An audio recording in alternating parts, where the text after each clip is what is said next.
I'm locked up. They won't let me out. They won't let me out. I'm locked up.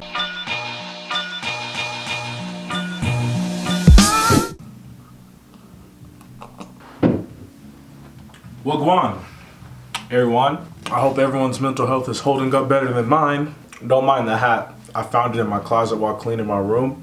I thought it was a whole fit. I thought it was a groovy outfit to wear. I mean, look.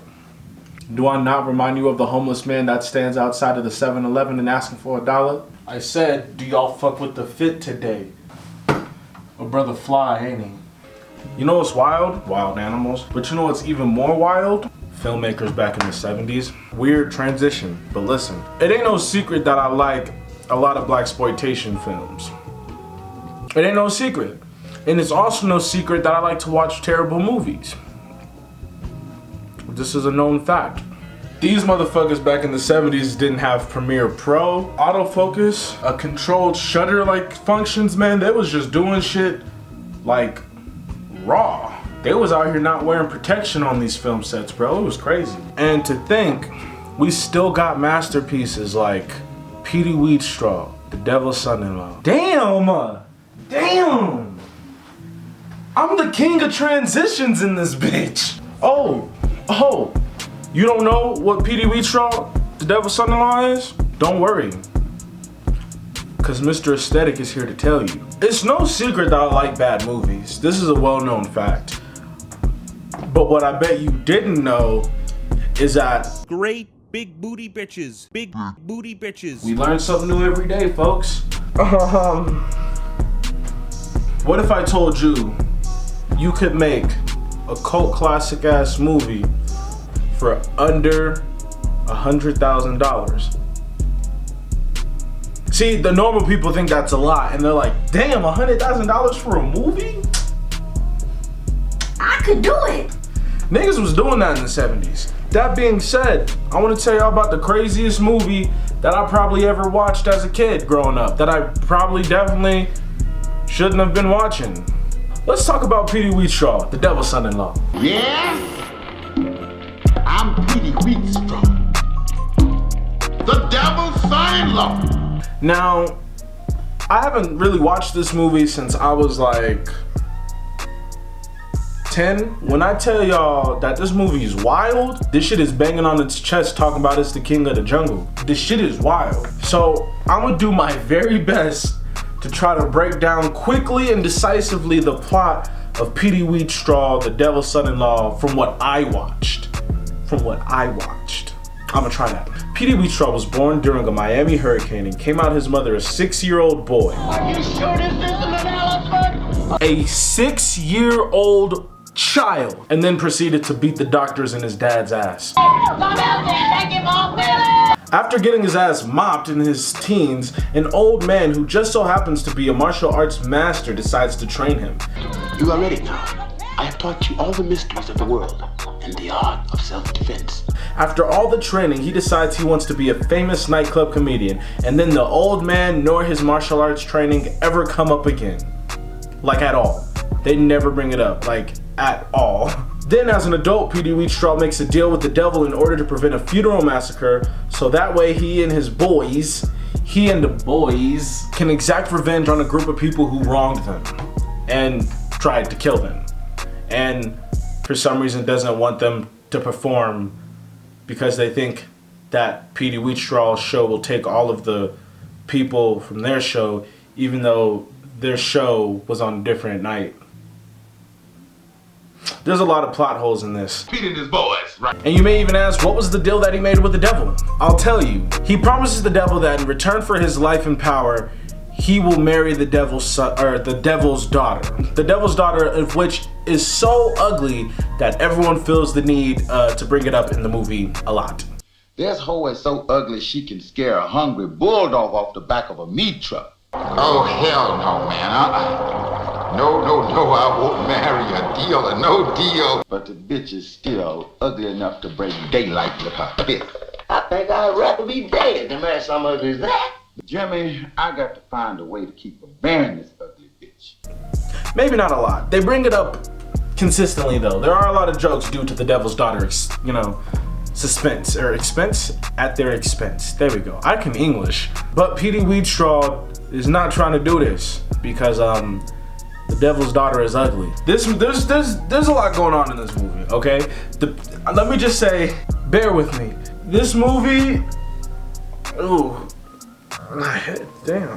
Let me just say, if you're going to watch this movie for some plot, some character development, a nice impelling story, and beautiful shots with great cinematography and some stylized editing with amazing audio editing, well, you better watch like The Last Black Man in San Francisco or some shit, because this movie ain't that. All right, you know, I can't, let me stop talking shit, because Lord knows I've made some real questionable shit from time to time. An unknown number is calling me, and I've been getting them every goddamn day at exactly 2:30. Man, fuck you, nigga. Fuck you, nigga. Nothing. I'm sorry, that made me mad. That made me all kinds of salt too, man. Putting my chakras all unaligned and shit, dog, man. Let me give you a little information about this movie. So this movie was written by Rudy Ray Moore, and if you know who he is, you know he a bad mother. I know it's not the same thing. I just like the reference because we're talking about 70s shit, and I just thought it was cool. It was weird to make a Shaft reference in a fucking Rudy Ray movie, but so what? Written by Rudy Ray, directed by Ralph Cliff Rockmore? This movie was shot in like the East LA area. I think in the East LA area. I don't know. There's definitely some places that I recognize, and I was like, oh shit. This movie starred the usual cast of like, you know, what's her name? Ebony East, I think her name was. Oh, she plays the Devil's Daughter. That's wild. I just watched this movie, and you would think I'm winging. Well, I am winging this shit. None of this shit is scripted, alright? There's a few minor details about this movie that I think are a little messed up to me, and I think that are hilarious. Don't get me wrong, this movie is sold as like a comedy and sci-fi horror, but let's be real. All I'm gonna say is this movie, it's a lot. It's a bit of everywhere. The plot is weird. The acting, oh my god, the acting, bro. There's a part in this movie where they're trying to get into a club, and for some reason, they use a Jamaican accent, and it's bad. Like, the accent is so bad, dog. Like, Don't I know you from somewhere? Hell no, man, you don't know me. Jimmy, I'm so sick and tired of these Americans talking about they know me. Let's get the girls and leave here. No, man, do not be like that, man. We come to see a show. Why not we go in and enjoy ourselves? Do not worry about it. Very well. Step aside, you fat-faced son of a bitch. all of his movies, he plays basically the same dude. He just plays Dolomite in all movies. All of his characters always know karate. All of his characters deliver their lines in like weird rhymes sometimes. Bars. All of his characters like are all basically Dolomite. Dolomite Devil's Son-in-Law. Dolomite Karate Kid. I think he even has like a Western one, I think. I don't remember. He the same nigga in every movie. He plays in, I really hope that's how he is. Or was, R.I.P. The acting in this movie is so... This movie doesn't age well when it comes to acting, and you can tell. As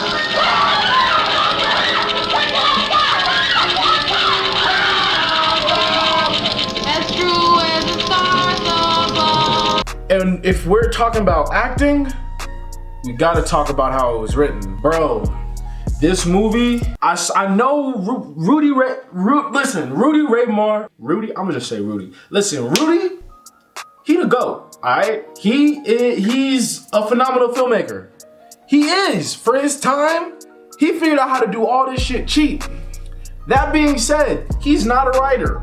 He's not a director. He's not an actor. And he's none of these things. Even though he does it badly, he still does it. And I will give him his clout tokens for that.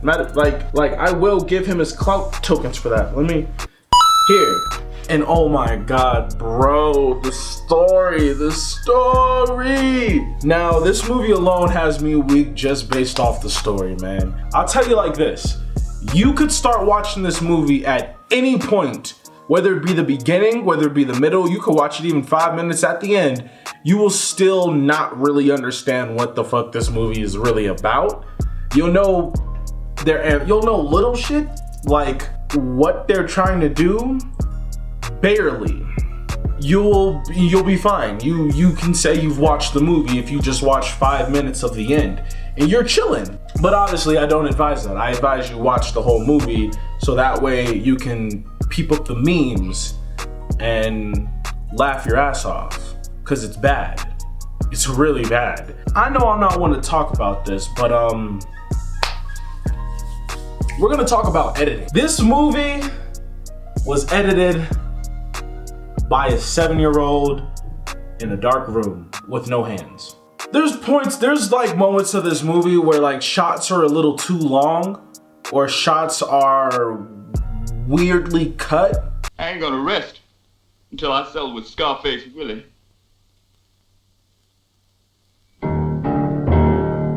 And the special effects for the time, I mean, because this is the 70s, special effects for the time were a little, yikes, my guy. And you know what? That's fine. I'll never fault a movie for that. Like, there's a scene where they mix practical and obviously video editing effect. If they would have switched this scene for the watermelon truck scene and just like switch the effects.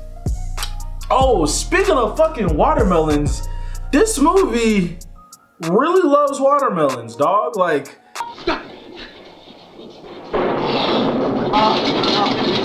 and then the 6-year-old boy comes out. They just birthing watermelon, eating watermelon, blowing up watermelon. Now, bear with me, because I'm gonna say some real asshole shit right now, okay? I honestly can say I can write characters. I'm at a point in my life where someone has like bought a piece of work from me based off the characters. And I mean, well, that's pretty much it. People don't want to give me money for anything else. Why are we still here? I like to think that I can write a character or a story for a character. Rudy, on the other hand, he could. He really, I like to think he really could. What is his name? What is his name? Tell me who you are! Whatever. The dude with the little brother, that guy, his character, is like probably like the most actually written character. Granted, he has some real interesting moments. He's part of Petey Wheatstraw's gang. He's one of the boys, and his brother gets shot because of it. He's angry, he wants revenge, and then he gets the chance to get his revenge. The guy who he wants to get his revenge against decides to stab himself before he can kill him. Don't you tell me, man! Don't you cheat me! Don't cheat me! Damn, that's pretty good. I feel for this character who just wanted to kill this other character. Now, I want to talk about the humor in this. The writing of this is very, yeah. There's a bunch of jokes written in that I think were definitely hitting at the time that now, this ain't it. This ain't it, Chief. This ain't it. There's a scene where, I can't remember his face. I'm gonna call him Scarface because he has a scar on his face. And in this scene, he sees Petey Wheatstraw again after just killing him. And he's like, oh shit.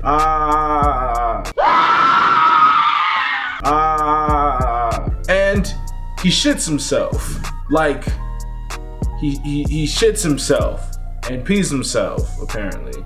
The director really wanted you to know that. Tell your boss that his days is numbered. I think it's real funny how the only white character in this entire movie is named Mr. White. I know the niggas thought that shit was clever. And this, I think it's funny because this character pops up like maybe like 3 times the entire movie. And he's like the boss of like, he's the guy funding Skillet and them. He's funding their show, right? So he's kind of like the boss of the bad guys in a way. He's the most uninterested motherfucker in this entire movie, dog. He delivers his lines like he don't want to be there every single time. Even his faces when he's not talking and he's on screen have me dead, dog. Like, he's just there. He's just like,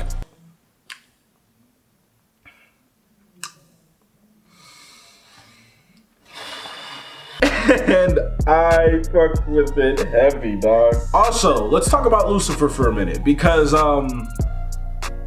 we got to, duh. Lucifer? A small mistake on the part of the printer. Actually, it's pronounced Lucifer.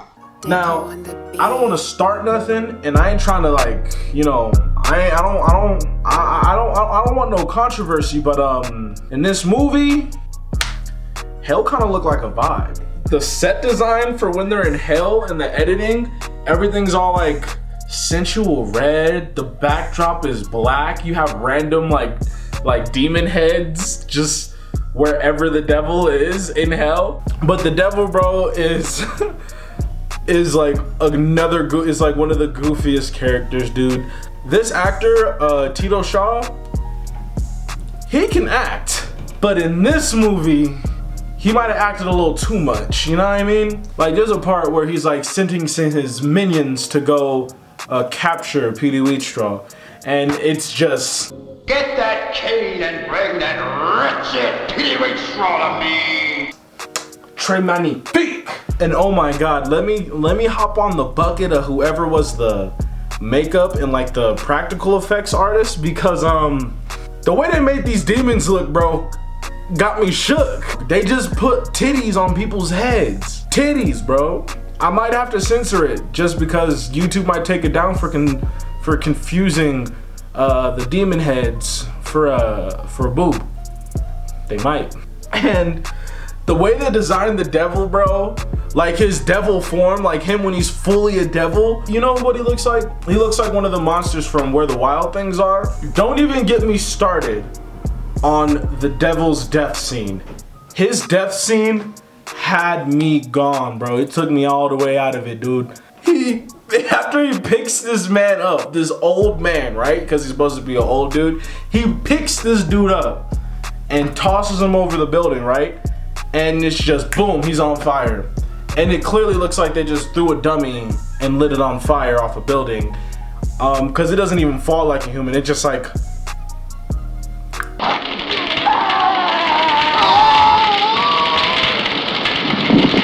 one thing I will say for the practical artists and the makeup people, the Devil's Daughter, they did pretty good on her makeup. Now, warning, I'm gonna show you real quick. I'm gonna give you a quick little pop. Like, it's gonna be so quick, okay? You would have to pause to catch it. I'm gonna show you what the Devil's Daughter looks like, all right? And 5, 4, 3, 2, and 1. If you paused your screen, don't that look scary, dog? Don't she look messed up? Got the artist in there and was like, just make her look weird. Fuck up, do it all. She did. And then she sent them a bill for the next shoot day, and the director and producers were like, God damn, nigga, wait a... Now, you know we can't afford this. What we gonna do, man? You know, I got a niece that be having makeup and shit. We could like call her up. Let's talk about the fight scenes, yo. The fight scenes in this movie are kind of go. Like, they're kind of go. Like, you know what I mean? They're kind of cool, bro. The fight scenes in this movie look like I did them. Do it look like I be doing karate? Because I don't. There's a part where Petey and the main girl are in a house, right? And right before they're about to do the do, some thugs walk in and start trashing the place. And when I say it's that for the, like, all the fight scenes are that, all the fight scenes are that. And it is just... See, you guys, you're tearing up my flag! Get away from me, Petey! So in the scene, he's on the roof for some reason, and for some reason, there's a guy up there waiting to attack him, tries to attack him. Petey just like throws him off, and right before he jumps off the roof to go fight more guys, he does like this weird like, he just makes these weird noises and this weird joke. Like he jumps up, he's like,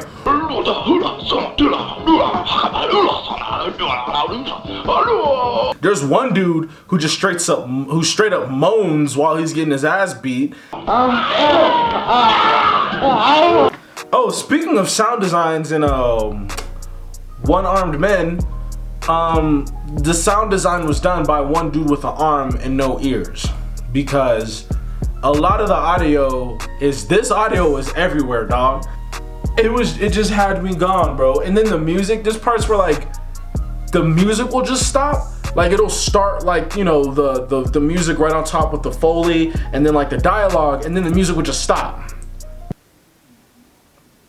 Like, you know how out that is? You know how much that takes me out of the fucking movie? Like, oh, the vibes are here, nice 70s, doom, doom, doom, doom, doom, doom, doom. And right when your character's about to say some badass shit, the music just stops. But that's like this. Woo! You've killed my brother, sucker. Now I'm here to beat you up. Come on, brother. A wise man once told me that if you want to succeed, you must prevail. I told you I choreographed the movie. I know I talk a lot of shit about it, but let me just say this. I love this fucking movie. I love this movie. I loved this movie, dog. I watched it one good time as an adult, and I was like, bro, this shit is hilarious. Like, not only is it bad, it's a bad, don't get me wrong, it's a bad movie, but it's bad that it's good type movie. They have cars, they have props, they have multiple actors, children actors, they have fucking audio engineers, not good ones, but they got them. And what makes me even love it even more is, I don't know if any of you guys knew this, but a lot of the movies that Rudy was making back then had almost no money. He was using favors and like his albums to make these movies.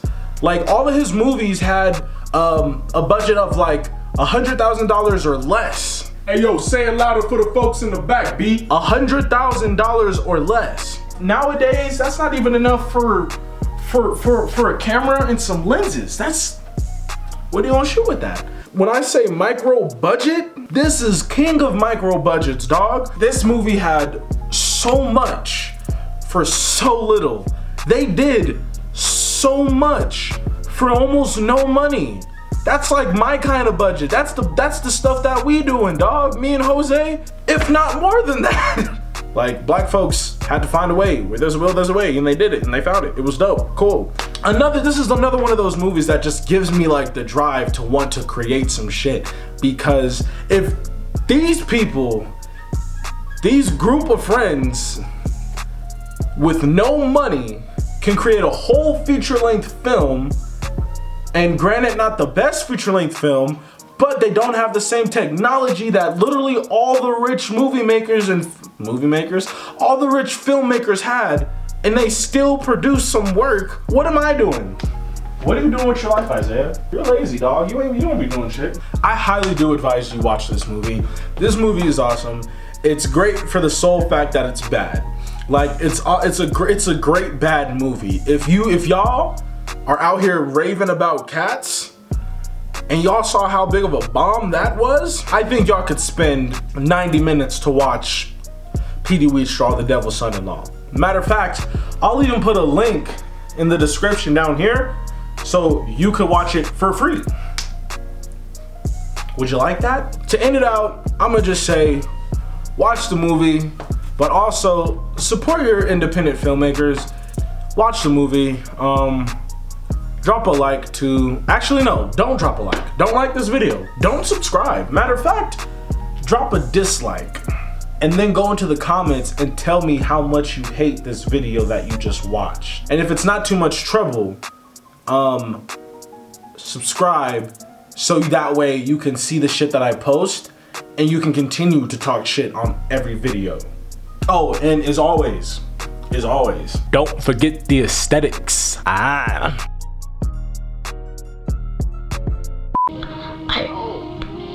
promise not.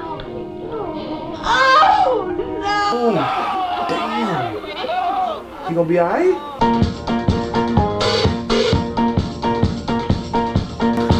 How is Parker? A gentle child isn't so bad, y'all. If it makes a life worthwhile, get on. Hey, somebody's kid out here crying. Somebody's child is crying. A big black man just came through and napped it. Just came through and picked up his naps. Don't worry about it. Everybody just smile.